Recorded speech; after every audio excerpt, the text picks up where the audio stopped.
Artistas rusos que han sido repudiados, perdieron su trabajo o vieron sus presentaciones canceladas desde que comenzó la guerra en Ucrania. Will Smith, uno de los actores más famosos del mundo, dio un cachetazo al comediante Chris Rock en la ceremonia de los premios Oscar. Desde entonces, a Smith le cancelaron las 2 películas en las que venía trabajando.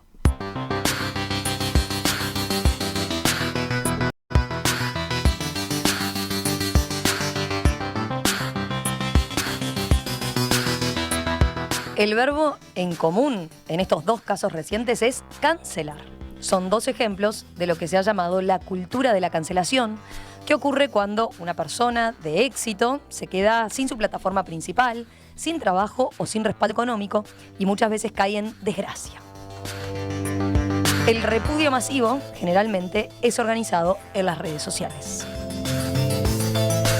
Desde que se popularizó el término, los casos más sonados han ocurrido por denuncias de acoso sexual, como le pasó al actor Kevin Spacey, cuya carrera se terminó de golpe en 2018, a pesar de que la justicia no reunió pruebas suficientes para condenarlo. Sin embargo, las más de las veces, una cancelación se da por declaraciones polémicas, como las acusaciones por transfobia contra la autora de Harry Potter, J.K. Rowling. En ocasiones, la fuente del repudio no es actual, sino cuando se redescubre algo pasado. Así le pasó, por ejemplo, al actor y comediante Kevin Hart, que renunció como presentador de la ceremonia de los Oscars en 2019 por tweets considerados homofóbicos que habían sido publicados casi 10 años antes.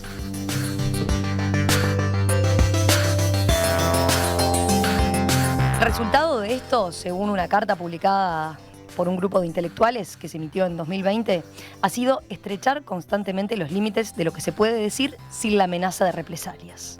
Entre los firmantes estaban los pensadores Noam Chomsky y Steven Pinker o la escritora canadiense Margaret Atwood. Quienes defienden este modus operandi hablan de una herramienta de justicia social directa, una suerte de boicot digital para lograr generarle consecuencias negativas a quienes digan o hagan cosas consideradas negativas, como comentarios racistas o machistas. La cultura de la cancelación y los extremos a que se puede llegar son, entonces, tema de debate. Y es lo que les proponemos para hoy en una nueva mesa de filósofos. Nos acompañan para eso 3 filósofos y docentes universitarios, Francisco Reilly, Javier Massa y el coordinador de este espacio, Miguel Pastorino. A los 3, bienvenidos. ¿Cómo andan? ¿Cómo les va? Bien. Buenos días. Mucha expectativa desde hoy temprano. No sé si estaban al tanto que venimos generando mucha expectativa. Se ve que es un tema que engancha y tiene mucha actualidad. Yo les adelantaba hoy, ahora fuera de micrófonos, que desde que lo comentamos temprano nos han llegado muchos comentarios de los oyentes y quizás aparecen como demasiados casos o como un concepto demasiado amplio lo de la cancelación.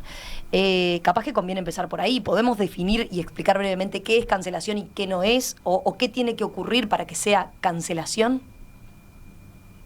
Bien. Se miran. Javier, te tocó. A ver, yo creo que distinguiría como 2 modos, ¿no? De pensarlo, como si queremos como en un modo un poco más duro, ¿no? Y también un modo, si se quiere, como un poco más blando, más laxo, como más amplio, ¿no? O sea, por eso esto de no solamente hablar de cancelación, sino hablar de la cultura de la cancelación, que es como una especie de serie de actitudes que se siguen o que se adoptan en torno a, ¿no? Ese tipo de mecanismos. Yo creo que, a ver, es interesante hablar de la cancelación en esta versión contemporánea y ahora después en un rato capaz que nos metemos en si esto es nuevo o no es nuevo. Ya adelanto que yo creo que no es nuevo, pero bueno. En este sentido, la cancelación contemporánea tiene mucho que ver con la cultura de redes. De hecho, el término nace en Twitter, específicamente en lo que se denomina Black Twitter, que es como la comunidad afroamericana en Twitter y una serie de canales que digamos que son populares en la comunidad. Y nace como producto de un chiste de una comediante. Yo ahora no me acuerdo exactamente el nombre, ni me acuerdo de la cuenta de Twitter, pero sé que sale de ahí, ¿no? Es en el medio de un sketch o en el medio de un video que ella está haciendo que habla de cancelar una máquina de hacer capuchino, creo, y a partir de ahí el término se empieza como a extender hacia otro tipo de actitudes que justamente lo que hacen es como de alguna manera relegar como una especie de ostracismo, ¿no? A una determinada persona por una serie de actitudes que se estiman moralmente condenables, ¿no? Y digo de enmarcarlo en la cancelación contemporánea en términos de como un fenómeno propio de redes, porque sí quizás, y si esto existió en el pasado, y hay otras formas en que esto existió en el pasado y lo podemos pensar, un rasgo bastante distintivo de tanto la versión contemporánea como la versión, digamos, del pasado, es el carácter de movimiento de corte masivo, ¿no? De un movimiento que necesita, o una actitud que necesita de cierta masividad, ¿no? Digamos, en el proceder, y justamente es una forma de ejercer el poder de la multitud hacia un individuo. O sea, es la multitud hacia un individuo que ejerce la presión social, el poder, como para, digamos, justamente cancelar, relegar el ostracismo, ¿no? Y eso después en sí mismo puede tener otra serie de repercusiones legales, económicas, y entonces incluso en la vida de las personas. Mucha gente se ha divorciado por casos de estos, ¿no? O ha tenido otro tipo de consecuencias, incluso han tenido consecuencias violentas, ¿no? Han sido víctimas de violencia por actos de cancelación. Sí, yo creo que esto a mí por lo pronto me genera más preguntas que bueno, como muchas de las cosas que analizamos, ¿no? Que tener claro los límites, ¿no? Una de las cosas, decir que en la mesa de los filósofos respuestas no entendemos. Arrancamos. No nos metamos en eso, que es otra mesa. Es otra mesa, ¿no? Si alguien está escuchando del otro lado esperando respuestas, hay que desde ya decirle que no está en el lugar correcto. Ahí tenemos otra mesa, otro tema. Todavía discutimos el problema de la verdad. Pero, no, yo creo que, a ver, tenemos por un lado que uno puede destacar, viendo en lo que ha pasado en los movimientos universitarios en Estados Unidos, con todo esto de la cultura woke y en las redes, y uno dice, bueno, hay una cuestión que mucha gente valora como positiva, y es eso que en el mundo afroamericano es de estar alerta cuando hay actos de discriminación o injustos que exigen de algún modo como el hacerlo público, ¿no? Y eso lleva hasta el escrache público de alguien. Y eso ha sido visto como, bueno, estemos alerta, no dejemos que haya una suerte de racismo sistémico o de discriminación naturalizada. Y ahí uno dice, bueno, ahí, yo qué sé, no sé si alguien puede estar en desacuerdo con que eso tengamos los recursos para hacerlo visible. El problema es que eso se da de bruces contra otro problema, que es los límites de la libertad de expresión. Cuando la cultura de la cancelación se transforma en una forma de, si algo no me gusta escucharlo, si algo me desagrada o siento que hiere mi sensibilidad, tengo que prohibirlo. Y eso ha pasado, ¿no? Con que de repente hay un autor que no se lo puede dar en una clase porque los alumnos de repente consideran que esa persona, no sé, voy a decir, no es el caso, ¿no? Pero supongamos Heidegger, uno de los grandes filósofos del siglo XX, que hoy que se conocen los cuadernos negros y otros textos, bueno, que se confirman sus ideas con prejuicios antisemitas y con algunas cuestiones cercanas al nazismo en sus comienzos. Bueno, pero yo tengo que dejar de lado la contribución filosófica de Heidegger. ¿Y eso le está pasando a ustedes como profesores de filosofía? No, o sea, entonces, este autor, pero pensémoslo en un artista, pensémoslo en que alguien sea bueno en lo que hace. Es decir, tenemos que negarle la posibilidad de su aporte porque discrepemos o no estemos de acuerdo o consideremos inmoral algunas de sus prácticas o ideas. Y ahí entra el tema de, bueno, de repente sí, la persona está viva y de repente tiene un cargo en el ámbito de los derechos humanos y lo que sale a luz tiene que ver con derechos humanos, bueno, ahí hay un tema de incoherencia, de que se le exigen ciertas cosas. Ahora, si tiene que ver con otros temas, es decir, ¿qué cambia, no? Que una persona de repente yo juzgue su intimidad personal y su moral privada, que puedo estar en desacuerdo, con que el aporte que pueda hacer a la cultura, y ahí entran, me parece, cuestiones que hoy están como, no me gusta esto, hay que hacerlo desaparecer, ¿no? Tiene que ver también con esa cultura hipersensible, creo yo, de lo que no me gusta lo bloqueo, ¿no? Entonces, no quiero la idea distinta, no quiero la idea que me incomoda. Eso está llevando a extremos a veces ridículos en algunos ámbitos que están preocupando en cuanto a, ¿no se está transformando esto en una especie de censura masiva a la libertad de expresión? O sea, me parece que como que tiene muchas puntas, ¿no? Y no sé, y creo que el tema es que eso permite también que uno pueda hablar, confundir la cancelación con cualquier cosa, ¿no? Con estigmatizar a alguien, ¿no? O con escrachar a alguien simplemente, o con que haya un chivo expiatorio en una sociedad. O, por ejemplo, también con lo que tiene que ver con los debates, por ejemplo, ¿no? Es decir, que una persona, yo le tenga que esgrimir algo personal para liquidar su argumento, es una falacia, conocida la falacia ad hominem, que yo, como no tengo argumento, te ataco, sí, Romina, pero vos tal cosa. Y la gente aplaude y dice, mirá cómo la dejó callada Romina porque se metió con algo de su vida, pero en realidad no tenía ningún argumento para contestarte. Entonces, en realidad, ahí habría que decir, no, en realidad no corresponde que yo saque algo tuyo personal cuando estamos discutiendo, no sé, sobre cualquier otro tema político, económico. Entonces, ahí son cosas que son prácticas que se van como naturalizando, y entonces perdemos también la calidad del debate. Podemos perder la libertad de la discusión de ideas que pueden no gustarnos. Ahí yo veo ciertos peligros en esto, ¿no? Pero...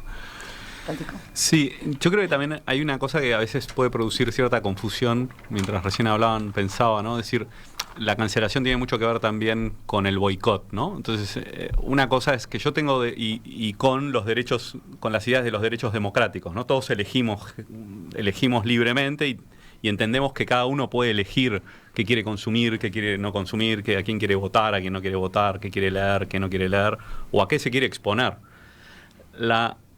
Me parece que hay un problema ahí en, un poco lo decía Miguel, en traspasar eso a una situación comunitaria, ¿no? Que es un poco lo que genera las redes. O sea, es decir, yo genero mi comunidad, dentro de mi red, no quiero que intervenga otras personas, entonces voy bloqueando, voy generando, pero después... Eso ya se ha visto, genera la idea del nicho, ¿no? Es decir, que estoy encerrado en mi nicho y entonces después voy perdiendo mi tolerancia hacia la discusión distinta, ¿no? Entonces ahí también hay me parece que hay, digamos, que se dan dos cosas que se confunden mucho con lo democrático, como lo representativo, ¿no? Entonces yo tengo derecho a cancelarlo, sí, tal vez yo como individuo sí, pero tal vez no tengo derecho como comunidad a lanzarme en contra de un sujeto. Por algo hay un derecho penal, hay un derecho procesal, o sea, por algo sabemos que hay... Entonces ahí me parece que quizás lo primero que habría que limpiar en la discusión es que nadie está hablando de que cada individuo no tenga derecho a seleccionar qué leer, qué no leer, qué dar de leer a sus amigos o en qué discusiones participar, pero hasta qué punto... yo tengo como que limpiar el discurso público de cualquier idea disonante de lo que es mi marco con el cual me siento estoy en mi zona de confort, ¿no? De la discusión. Eso es quizás lo que a mí más me parece como llamativo de la discusión. Está interesantísimo. ¿No? Claramente se forma y se va creando como una división entre, que podríamos decir, buenos y malos con este tipo de prácticas. O sea, es así. ¿Y quién dice qué está bien y qué es lo... Francisco decía lo democrático, ¿no? Tenemos que asociarlo con eso. Sí, a ver, algunos apuntes ahí como de las cosas que veníamos conversando. Primero, con esto que decía Francisco de la libertad de expresión, la democracia y las voces disonantes, ¿no? Acá... ¿no?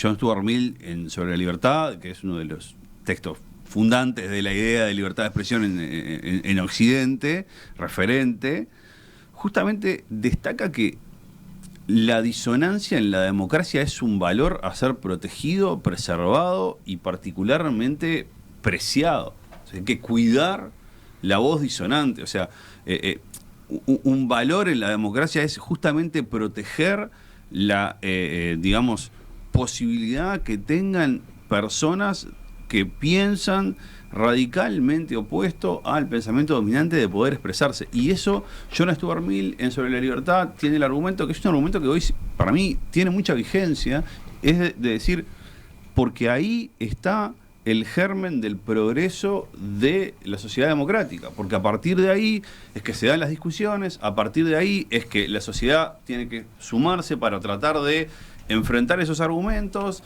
para poder tratar de justamente oponer razones y en esa oposición de razones saldrá ganando la verdad, dice John Stuart Mill. En esto hoy, evidentemente, hay que poner una cantidad de matices, hay que empezar a ver con qué mecanismos todo esto sucede y si realmente siempre triunfa la verdad o no, ¿no? Pero me parece que eso es importante para entender por qué al mundo occidental sí, bueno, le chilla tanto la cultura de la cancelación, ¿no? O sea, es porque les hincha tanto, ¿no? O sea, Bien. porque Ya te creo entendí que creo que lo que pasa con esto es que, bueno, ayer justamente estábamos discutiendo en otro ámbito esto de que en China esto no pasa. O sea, en China a la gran cantidad de los chinos no le molesta tanto la censura. De hecho, les parece que es algo que suma, que está bueno, porque preserva determinados valores, porque preserva determinado orden.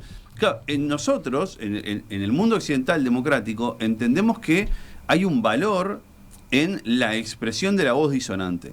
¿De dónde viene? Bueno, viene de ahí, viene de esa idea de pensar que la expresión de la voz disonante genera discusión, y en esa discusión se genera oposición de ideas, y en eso hay un caldo de cultivo de pensamiento crítico en la sociedad, ¿no?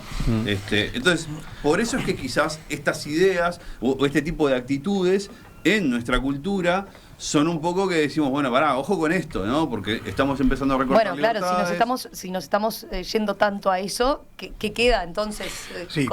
en ese escenario, ¿no? Yo creo que Donde tiramos tan... Ahí hay un montón de temas. Para mí, Donde para mí cancelamos tenemos problemas también porque nuestra cultura hoy está pasando algo y es que se está perdiendo la cultura común. Porque vos podés tener diversidad y pluralismo, pero tenemos que tener unos mínimos en los que estemos de acuerdo para convivir socialmente, ¿no? Y de hecho, uno de los problemas que hay hoy es que hay un gran complejo de Occidente consigo mismo, ¿no? Una especie de culpa eterna de todos los males del mundo, la tenemos nosotros. Entonces, cuando vos vivís así, dinamitando tus propias raíces y cuestionándolo todo y queriendo borrar el pasado, te quedás sin piso. Entonces ahí hay un problema. Y de hecho, fíjate que vos que algunas iniciativas que hay hoy de algunos colectivos minoritarios en defensa de derechos legítimos y en combate a discriminaciones reales, terminan legitimando por su situación de vulnerabilidad violencias mucho más graves contra aquellos que identifican como opresores o malos de la película. Y entonces los derechos humanos elementales son de todos los seres humanos, los fundamentales, es decir, el respeto a la persona, el respeto a su dignidad, es decir, y sin embargo hoy podemos asistir a discursos donde porque alguien cometió un crimen se le pueden violar todos los derechos humanos, cuando en realidad lo que corresponde es que vaya preso, pero no que lo tratemos como si no fuera humano, ¿no? Entonces humanos son los de mi colectivo y los que tienen derechos, ¿no? ¿Qué pasa con los otros? Entonces, cuando a veces, esto que ha pasado con la cultura de la cancelación es que también algunos han empezado a preocuparse porque se legitima en nombre de que yo soy el sufrido una violencia desproporcional hacia el otro lado. Eso también pasa, ¿no? Entonces, ahí es donde uno dice, bueno, tomemos los reclamos, tomemos todas estas cosas, pero el tema es, ¿hay algo en lo que podamos ponernos de acuerdo en esa diversidad, en ese pluralismo donde, por ejemplo, que algunos lo han planteado cuando se quedan sin argumentos, y bueno, los derechos humanos son de todos los seres humanos. No hay seres humanos que se les pueda, de algún modo, abandonar sus derechos y hacer con ellos cualquier cosa solo porque los considero personas injustas, malas, ¿no? Hoy creo que Francisco lo mencionó. ¿Qué pasa en nuestra sociedad cuando se señala en la prensa a alguien como presunto delincuente? No se hizo juicio todavía, no se comprobó, no hay prueba. Capaz que era inocente y le quemaron la casa. Porque se hace una especie de justicia por mano propia, porque todos consideramos que es evidente que él es el culpable, ¿no? Y eso hay un problema con la inmediatez de la información, ¿no? Y que a veces hay gente que le destruyen la vida, que de algún modo es inocente de lo que se le acusa, pero perdió el trabajo, se le destruyó la familia. O sea, ahí hay otro fenómeno, no sé si vinculado directo a esto o no, pero que sucede, vos que has estudiado más las redes, que tiene que ver con algo que se nos va muchas veces de las manos y que lo naturalizamos, ¿no? Sí, yo creo que ahí también hay una cosa que vos decías, Martha Nussbaum se ha metido mucho en esto. Es una filósofa norteamericana que tiene 2 libros que recomiendo, que es uno Sin fines de lucro y otro Cultivar la humanidad. Y ella advierte mucho de que si o sea, nosotros yo como soy profesor universitario pienso más desde del conflicto en la universidad, ¿no? Si nosotros siempre asociamos ideas a sentimientos, o sea, y también lo dice Arendt en el origen del totalitarismo, cómo logramos tener una identidad única en contra, ¿no? Cómo el nazismo logró que la comunidad tenga una visión contraria para que a nadie le parezca mal que determinada gente sea marginada, ¿no? Entonces, no es tanto la idea, es generar un sentimiento de asco que es el término técnico, cuando a vos te da asco a alguien, esa persona que te genera asco le haces abolir totalmente los derechos, ¿no? Entonces, es decir, invisibilizás a la persona y solamente ves la idea. Entonces, el gran problema es cuando no tenemos espacio de racionalidad en la conversación pública y reducimos la conversación pública a lo emotivo, ¿no? Entonces ya fulano es de tal lado, entonces la típica, ¿no? Sos un nazi porque decís A, que quizás, no sé, digo, escuchás a Wagner y sos un nazi, ¿no? Digo, decís, Claro. entonces ahora decís, pará, hay mucho recorrido en el medio para conversar, para ver. Entonces, un poco lo que decía Javier antes, decir, bueno, fulano, yo siempre discuto esto, yo soy profesor de antiguo y medieval, ¿no? Entonces, cuando hablas de, bueno, ni que hablar de medieval, no voy a hablar, es otro tema, pero por ejemplo, hablas de Aristóteles y viene y te dicen, no, pero Aristóteles defendía la esclavitud.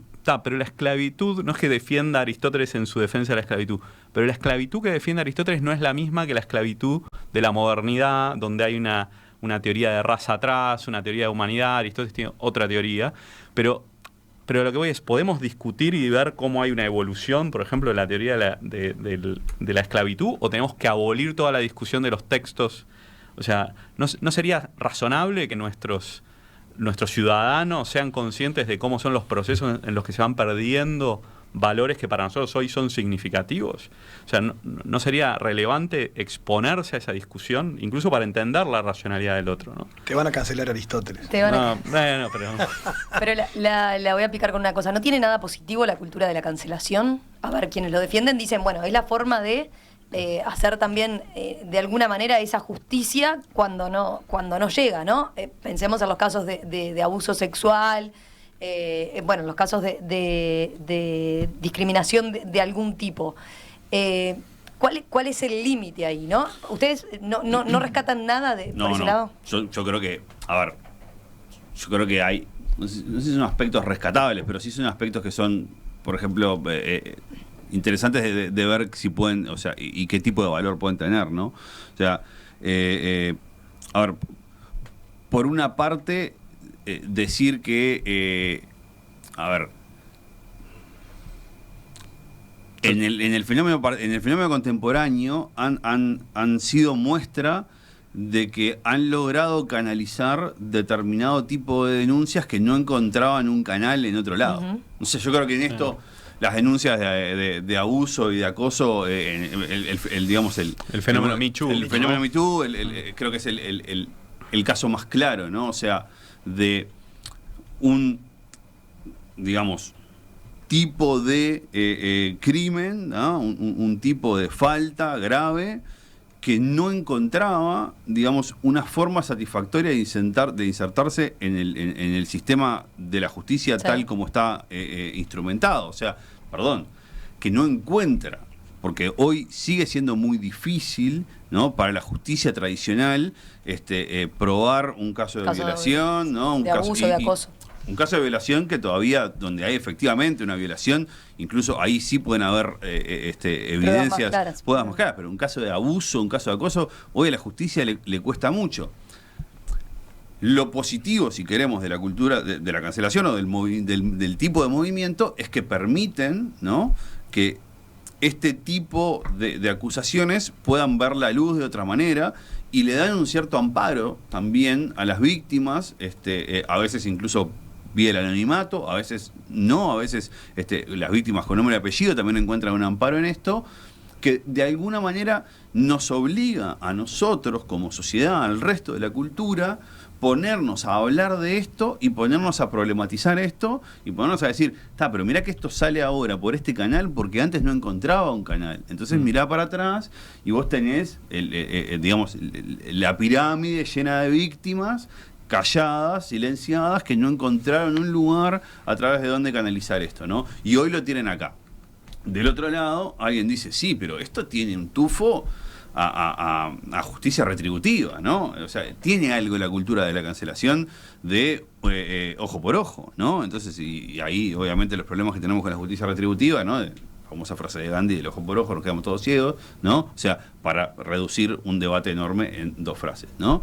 O sea, pero en realidad tiene, a ver, es una de cal y una de arena en ese sentido, o sea, nos molesta el modo, pero quizás también por el modo es que podemos terminar hablando de cosas que de otra manera no hablaríamos. O de otra manera también otro tipo de presión social, otro tipo de cultura instalada, ¿no? También nos estaría como no permitiendo hablar de este tipo de cosas. Por eso también hay un término aledaño, o sea, en esto de la cancel culture hay como una cantidad de términos aledaños a la cultura de la cancelación, ¿no? O sea, está también el call out culture, ¿no? Que es yo no sé cómo traducir bien el término acá, pero es como la cultura de señalar o de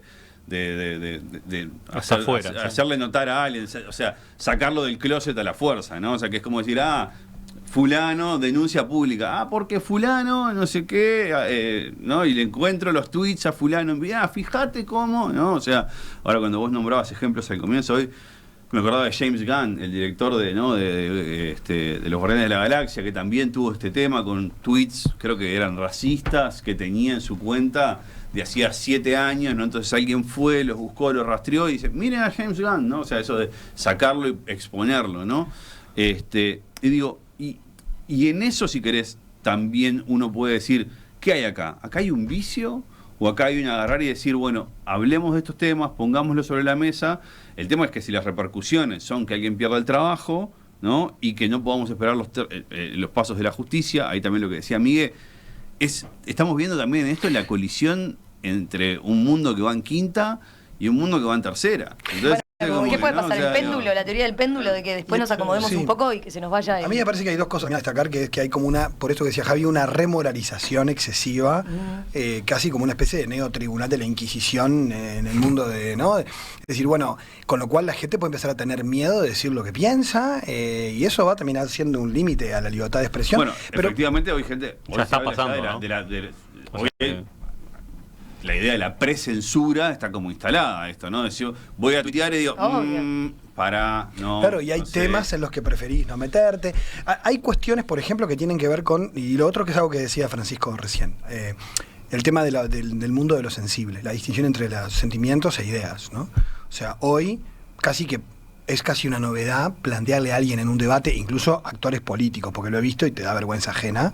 Es decir, a ver, si vos estás discutiendo de ideas con el otro, ¿por qué te metiste a hacer una especie de debate sentimental, ¿no?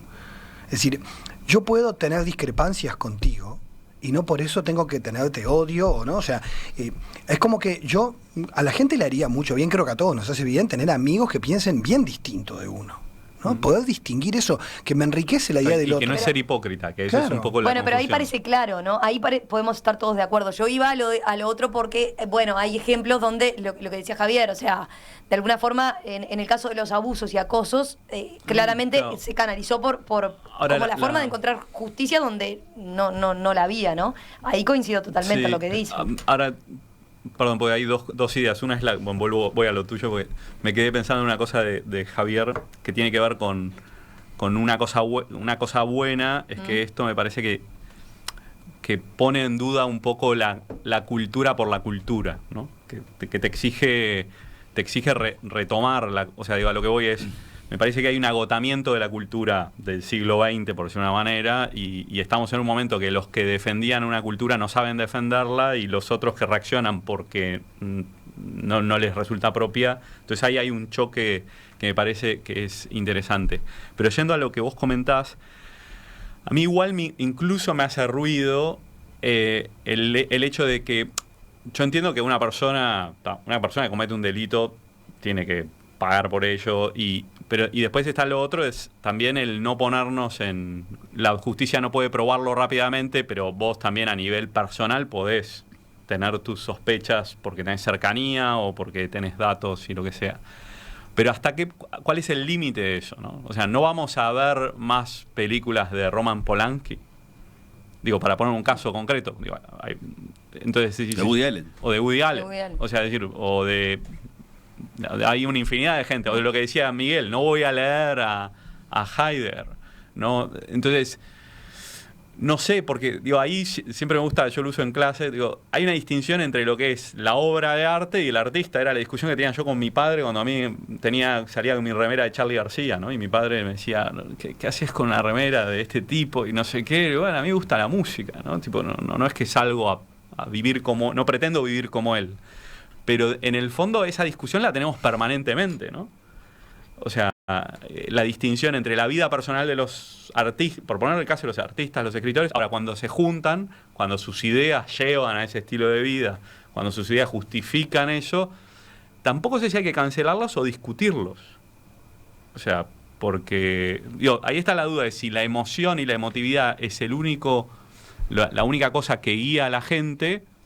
O sea, si yo no puedo poner un video de un discurso de Mussolini en clase de historia contemporánea porque no sea cosa que convenza a los alumnos, quiere decir que estamos todos carne de cañón de cualquier fascista que logre alcanzar el poder, ¿no? En cambio, si lo podemos discutir y podemos ver la distinción entre ideas y sentimientos, entonces pues, estamos preparando a la cultura para enfrentarse a esa circunstancia y demás, ¿no?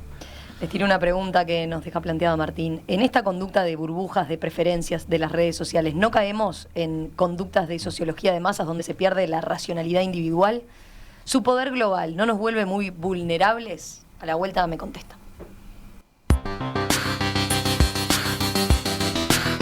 Seguimos en esta mesa de filósofos que tiene como eje central hoy el tema la cultura de la cancelación, el fenómeno de boicotear o retirar el apoyo a una persona, organización o incluso un país porque dice o hace algo considerado cuestionable o inadmisible.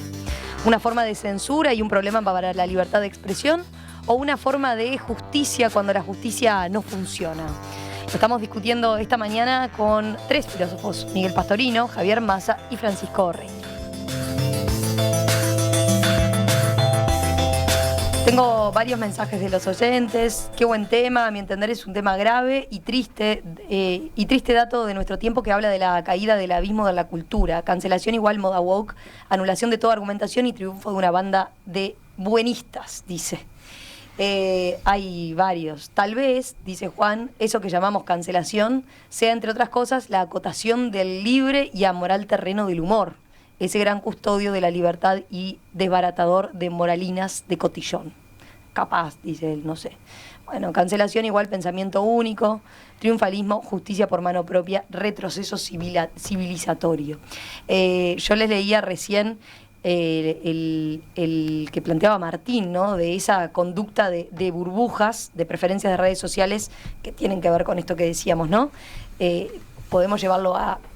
parece que nadie está dentro de la cultura de la cancelación, ¿no? Si lo vemos de afuera decimos, no, qué horrible, el que cancela es otro, ¿no? Pero hay algo de eso, o sea, ¿qué es lo que nos pasa que nos lleva a, cuando actuamos en masa, sí lo consideramos que está bien o somos capaces de participar en un fenómeno de eso, ¿no? Sí. Perdón, una No cosa, sé. me vino a la mente una... Porque Kierkegaard tiene una frase siglo XIX, pero él dice, ¿no?, que la multitud es la mentira, ¿no? Un poco en el sentido de que cuando hablamos públicamente tengo el resguardo de que no soy responsable, sino que yo represento al todo, ¿no? Y entonces ahí me parece que ahí, recogiendo esa idea, un poco el tema de hasta qué punto es verdad que me parece que hay de vuelta, hay que hacer un matiz, ¿no? Todos nos criamos en una burbuja, en el sentido, la burbuja de la familia, nuestros padres, o sea, si tenemos la suerte de cultivar nuestra infancia en un contexto que nos va ofreciendo y demás, pero poco a poco nosotros, tu hijo cuando empezó a caminar lo soltaste y se cayó un par de veces y encaró y después empieza a caminar solo, empieza a ir. Entonces ya hay un momento en el cual me parece que esa burbuja tiene que salir y cada uno de nosotros se tiene que enfrentar ante el que piensa distinto, ¿no? El pasaje de la primaria al liceo, del liceo a la universidad, que son contextos que vas ampliando el ámbito de visiones distintas.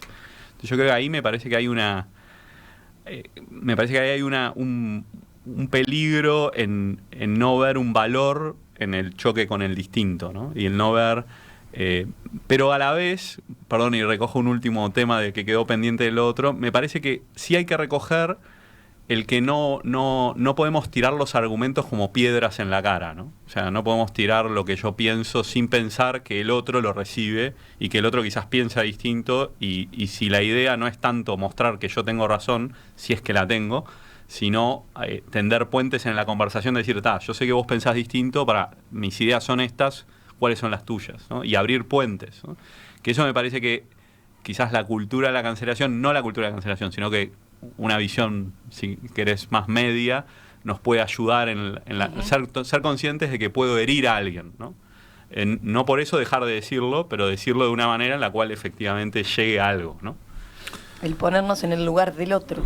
Sí, yo quiero, hay un par de cosas que fueron quedando, ¿no? Creo que también, para poder hacer también algunas distinciones, ¿no? Yo creo que en esto hay una cuestión también a prestar atención en lo que a veces se denomina la contradicción performativa, ¿no? Quizás hacemos estos juicios respecto a, bueno, por ejemplo, hoy creo que cuando Francisco hablaba, ¿no?, de el artista y la vida privada del artista, ¿no? O sea, este tipo de cosas donde podemos entender o podemos hacer la separación como entre dos ámbitos, que es el ámbito de la obra, el ámbito de la producción artística y el ámbito de la vida privada del artista, que quizás podemos después tener otra mesa para discutir si se deberían mezclar o no se deben mezclar, ¿no? Pero cuando, por ejemplo, hay una contradicción performativa en esto, es decir, cuando yo tengo un juez de familia que de repente lo encuentra culpable de violencia intrafamiliar, bueno, ahí tengo una contradicción performativa, efectivamente, que yo creo que constituye un caso distinto, ¿no?, de cuando efectivamente estamos juzgando a la obra del artista por efectivamente con quién mantiene relaciones sexuales, por ejemplo, por decirlo de alguna manera, ¿tá? Eso creo que es un caso también como una excepción a tener en cuenta. No es lo mismo una cosa que la otra, ¿no? O sea, en esto de clarificar. Y lo otro que saltó en uno de los comentarios que vos decías es el caso del humor, ¿no? Y yo creo que acá ahí hay una salvedad importante para hacer, y es: recordemos que el humor es un mecanismo catártico. O sea, recordemos que el humor es humor.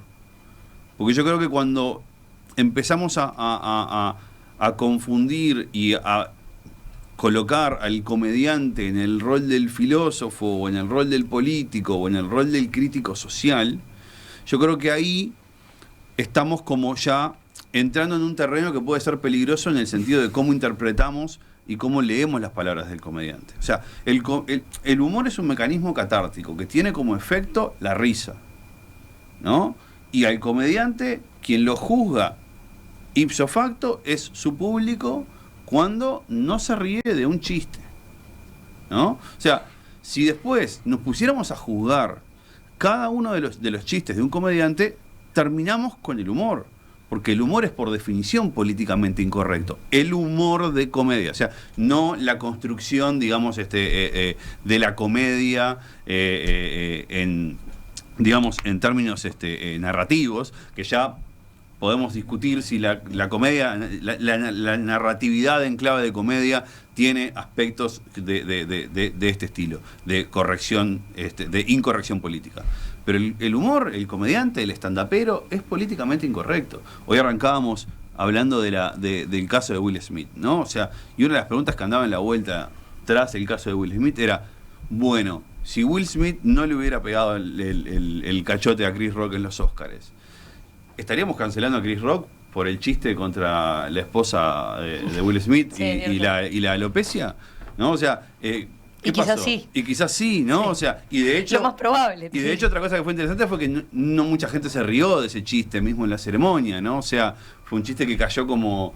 Y ahí estaba el tema de que Will Smith se había reído, y hasta dónde se había reído por corrección de reírse del chiste, ¿no? O sea, toda una vuelta en la cuestión. Pero con el caso del humor, es importante ponerlo en esa clave, es decir, el humor es humor. Si empezamos a pensar que el humor no es humor, bueno... estamos equivocando el terreno del discurso, ¿no? Sí, hay tres cositas ahora que ya se nos va la hora que me gustaría acotar. Estuve leyendo un libro de psicólogos sociales sobre todo este tema de Estados Unidos y me llamó la atención que ellos decían que hay tres tesis que están detrás del ambiente de la cultura de la cancelación en el ámbito universitario, que según ellos son erróneas y que son perjudiciables y que podrían purificarla, ¿no? O sea, de esos excesos. Dice, las tres tesis son: en primer lugar, creer que todo lo que me afecta me va a hacer más débil. Y eso la ciencia y la historia nos muestran que no es así. Que a veces tenés que ser expuesto a ideas que no te gustan. Hasta ellos comparan con las alergias, que los niños que los protegen excesivamente terminan teniendo más alergias, ¿no? Que si vos los exponés a la naturaleza. Uh-huh. Entonces, sin tener que hacerle a alguien que viva algo traumático, está bueno que te saquen un poquito de la burbuja de tu mundo confortable. Porque ellos dicen que hoy se está excediendo el crear ambientes seguros que en realidad son hiperconfortables. y eso no es lo mismo que seguridad, ¿no? Entonces hay como una cosa de que esto no es seguro para vos porque no es confortable. Eso es un peligro. Dice, y lo otro es creer que siempre tenés que seguir tus sentimientos. Y hay veces que los sentimientos arrastran a la depresión, a la ansiedad, y que vos tenés que aprender a gestionarlos, que no es siempre positivo seguir a dónde te llevan los sentimientos, ¿no? Y después la tercera, que tiene que ver con lo que ellos compartieron, es hay que negarse a caer en la lógica amigo-enemigo. Algo que ahora Francisco mencionaba, me parece súper interesante, para crear cultura más democrática y de sano debate es pensar bien del otro. O sea, el otro tiene ideas distintas a mí, pero capaz que tiene ideas distintas porque está defendiendo valores que capaz no comprendo. Me gustaría entenderlo, me gustaría escucharlo, me gustaría entender sus argumentos. No es un debate, ganan las ideas, no las personas. O sea, ¿qué idea hay detrás de lo que vos argumentás que capaz que a mí me deja pensando y aprendo y puedo crecer y puedo retractarme y puedo cambiar? Y el ejercicio intelectual me hace desarrollarme a mí. Cuando yo de repente, conocés, nos pasa a nosotros que en las oficinas empezamos a tirar una idea y te vas pensando y aprendí algo porque algo que de repente estaba seguro no era tan así. Entonces eso es positivo, no es negativo. Entonces, al revés, el peligro es dejar a la gente encerrada en su burbuja, porque ahí es imposible el diálogo. Entonces yo creo que capaz que esas advertencias Claro, están lo que buenas. pasa es que hoy prima mucho, hay ideas con las que no hay que ser tolerante, ¿no? Bueno, ahí se cita para mí fuera de contexto siempre una frase de Popper que la usan todos en las redes, que hay que ser intolerante con la intolerancia, con los intolerantes. La paradoja de la tolerancia. Y entonces en realidad, claro, pero yo digo que como Javier es de tal partido, ya por eso es intolerante, ahora eso me da derecho a mí a ser intolerante con él, y eso parece que legitima a ser intolerante con cualquiera que discrepe conmigo, lo cual es totalmente ridículo, pero bueno, eso está pasando. Sí, y Francisco. yo quizás ahí habría que también abrir un poco, hay una cuestión que es la ética del diálogo, ¿no? Que a veces no se habla, ¿no? Es decir, yo con qué disposición me siento a discutir con alguien. A mí siempre me gusta citar a Platón, que Platón, bueno, es Sócrates en realidad, que dice, bueno, si tenemos una discusión, ¿no? Tengo una discusión con Miguel, y el que tiene razón es Miguel, ¿quién ganó la discusión? Y yo siempre hago esa encuesta en clase y todo el mundo te dice, bueno, Miguel ganó la discusión, porque tenía razón. Y Sócrates dice, no, el que salió ganando fui yo. Porque perdí la discusión, quiere decir que aprendí algo nuevo, salí del error. Entonces la conversación, el diálogo, este es el modelo platónico socrático, es una manera de purificación de los errores. Vamos aprendiendo con la conversación. No hay ideas que vienen, porque si no el problema es de dónde vienen esas ideas que deciden quién puede hablar y quién no puede hablar en la conversación. En el fondo todos los ciudadanos somos nuevos, todos nacimos hace 40 y 20 y 60 y 70, no vamos a preguntar las edades a nadie, pero es decir, todo, o sea, el fenómeno de la comunidad es que siempre hay gente nueva, entonces siempre hay que resignificar los valores que queremos defender como sociedad. Y si no resignificamos el valor de la conversación y de la discusión como el reposicionamiento y el ver en el debate público, llevándolo a lo político, un espacio en el cual no tengo que tener razón, sino que tengo que aportar a mejorar las cuestiones.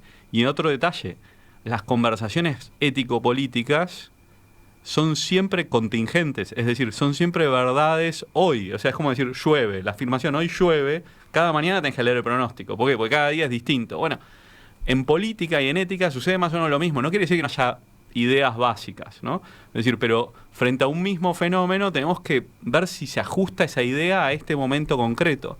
Y por eso la política es debate, ¿no? El problema también es que la calidad de esa discusión es o sea, yo siempre digo lo mismo. Si pudiéramos convertir las representaciones políticas parlamentarias en un share como de acciones, en una representación, nos ahorraríamos un montón de plata, ¿no? Es decir, el Partido Nacional sacó 20%, bueno, el voto vale o sea, como si fueran accionistas, ¿no? Porque si en el fondo no hay independencia en los partidos para interpretar la identidad del partido para participar, entonces no hay calidad de discusión política, ¿no? Sí, y hay otro dato cortito, es... Sí, porque se tienen que ir a clase me ponen nerviosa.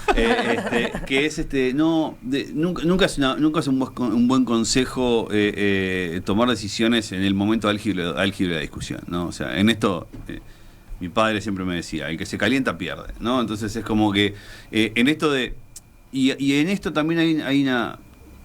sobre todo en el tema del debate público, en el debate político, también la otra vuelta también leí un paper sobre esto de psicología social que hablaba de que rara vez los ciudadanos toman las decisiones en torno a quién votar, por ejemplo, en momentos de debate, en el vivo del debate público, ¿no? Que la mayoría de los ciudadanos que habían, de la muestra que había sacado el estudio, manifestaban haber tomado la decisión en momentos insólitos, ¿no? Como mientras estaban manejando, mientras estaban bañando, ¿no? O mientras estaban paseando el perro, ¿no? O sea, momentos justamente de calma, ¿no? Entonces, esto también habla, ¿no? Con esto de que el que se calienta pierde, de decir, bueno, cuidado, porque a veces que las decisiones que tomamos, ¿no? En el momento álgido de la discusión no son las mejores decisiones, e incluso no son las decisiones que quizás nosotros mismos tomaríamos, ¿no? Con un poco de distancia para con la discusión y para con, digamos, el... Que no pasa tanto en Twitter, donde largás lo Claro, primero. no, obviamente, no, estar ahí... Pero ahí te pueden cancelar. Ahí te pueden cancelar. Antes de finalizar, para terminar, Miguel, tenés una invitación para hacernos un curso que vas a dar. Contanos, Vivir Sí. como problema. Sí. La pregunta por el sentido de la vida en la filosofía contemporánea. Ya me dejó enganchada. Bueno, es una gran pregunta, la pregunta por el sentido de la vida, pero la idea es recorrerla a partir de varios filósofos, desde Nietzsche hasta Byung-Chul Han. Una recorrida por varios filósofos del siglo XX, esencialmente, la mayoría. Es un curso los martes, una vez por semana, por Zoom, cosa que lo puede hacer cualquiera, hasta de otros países, algunos ya se han anotado. Es los martes a las 7 de la tarde y empezamos el martes 19 de abril. Esto lo organiza la Universidad Católica en un curso que es abierto, que no es para los alumnos exclusivos, sino que se hace para todo público, o sea que no se requiere ser estudiante ni investigador en filosofía, sino que es para todo público. La profundidad se la da cada uno, porque después además damos materiales para que hay gente que lo sigue solo escuchando y hay gente que le gusta ponerse a estudiar y seguir más. También ponemos material a disposición. En realidad, para adquirir más información e inscribirse, tienen que ir a un link que está en la página de la UCO, que es difícil de decir por radio, así que lo que sugiero, si tienen redes, yo lo tengo fijado en mi Twitter, arriba, ¿no? Y también está en mi Facebook, en Miguel Pastorino. Ahí tienen el afiche con el link directamente a la parte de la página de la universidad. Para tener toda la información sobre el curso. No sé, Javi, si hay algún otro medio, pero... No, creo que por ahí estamos bien. Prometo ir en algún momento a pelearlo a mí en algún Sí. momento. O sea, Está bien, así se pica un poco. Sí, claro. Claro, ahí sí está, picamos porque un si poco. no, ahí está. Sí. para que Bien, no se perfecto. Miguel Pastorino, Javier Massa, Francisco Reilly, gracias a los tres. Un placer, la verdad, interesantísima. Son muy buenos los comentarios que han llegado. La seguimos en cualquier momento. Gracias, Muchas Romina. Que gracias. pasen bien. Muchas gracias.